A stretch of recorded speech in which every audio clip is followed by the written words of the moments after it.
अथर्व, आता बूट घातलेत ना, घरभर नाचू नको बरं का, नाही तर ओरडीन मी तुला. ठीक आहे. हा आवडलं वाटतं.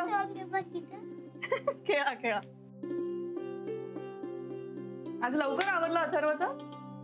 हो ना बाई रेवती, सकाळी सकाळी डब्याची गडबड, अथर्वची आवरावर, मसाल्याचं पॅकिंग, या सगळ्यात ना एकदम गोंधळून जायला होतं मला.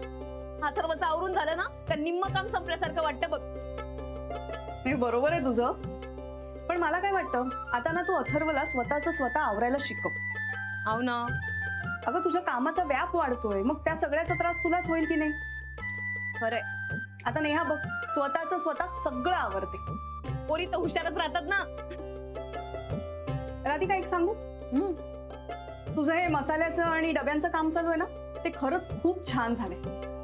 नाहीतर कधी कधी काय होतं माहितीये, ह्या अशा बिझनेस मध्ये ना जुन्या लोकांची मोनोपोली असते, मग नवीन लोकांना ऑर्डर मिळायला खूप त्रास होतो. पण त्या मानाने तू खूप लवकर उभी राहिलीस.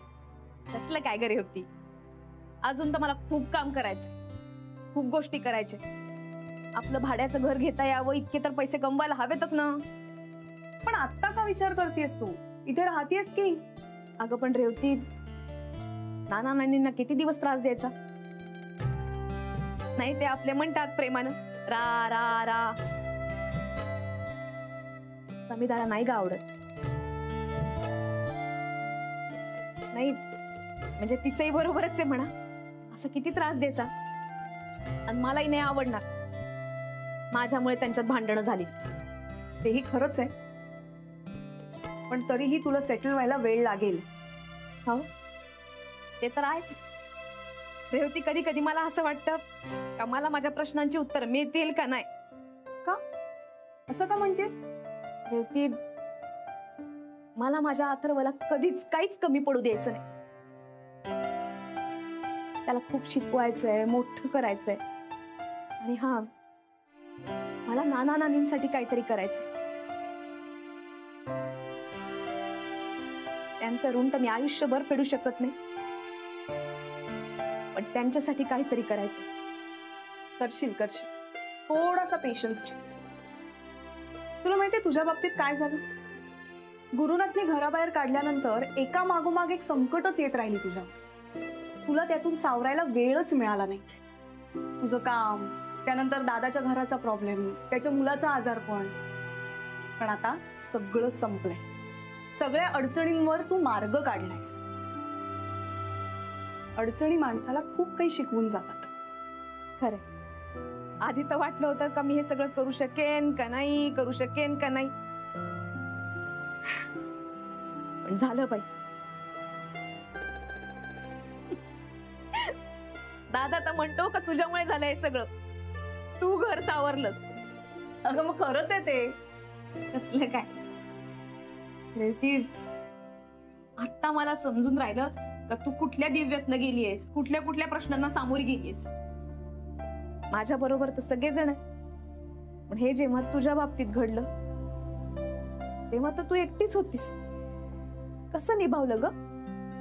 तेव्हाचा विचारही करवत नाही आता.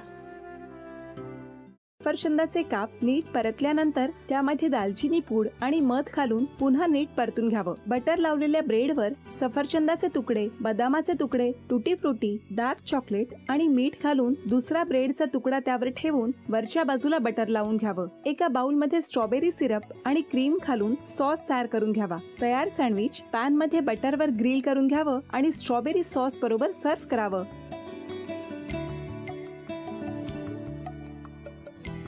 हे जेव्हा बोलत होते तेव्हा मी बघत होतो की या दोघांनी स्वतःचा संसार उभा केलाच, पण स्वतःच्या संसाराबरोबर अनेकांच्या आयुष्यात आनंद निर्माण केला. तो आनंद महत्त्वाचा. हसत राहा, आनंदी राहा असं म्हणत शुभेच्छा देऊया. आणि ही झी मराठीकडून भेटवस्तू डेव्हिड तुमच्यासाठी. अभिनंदन. आणि वहिनींना तथास्तू पुणे यांच्याकडून ही पैठणी. अभिनंदन.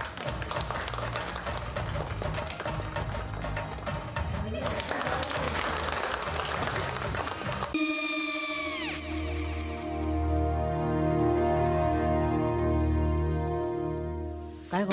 हा काय झालं? काय झालं? काय आले, मी निकाल लावून आली. हो, पण तिची आईच काय बोलली?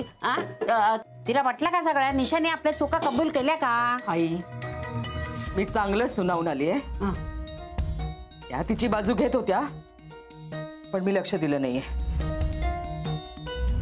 खूप झालं आता. चांगुलपणा खूप झाला. मऊ दिसलं ना की कोपऱ्याने खणतात ना माणसं, ते असं. अहो, पण आईच म्हणली काय तिची? पटला काय तिका? मला माहिती. आई, मी तुम्हाला नंतर फोन करते. हो. आणि आई बाबा जे बोलले त्याचं वाईट नका वाटून घेऊ. सॉरी. सॉरी काय त्या? नेहा आले. आई, मी येते. हो, काकू येते.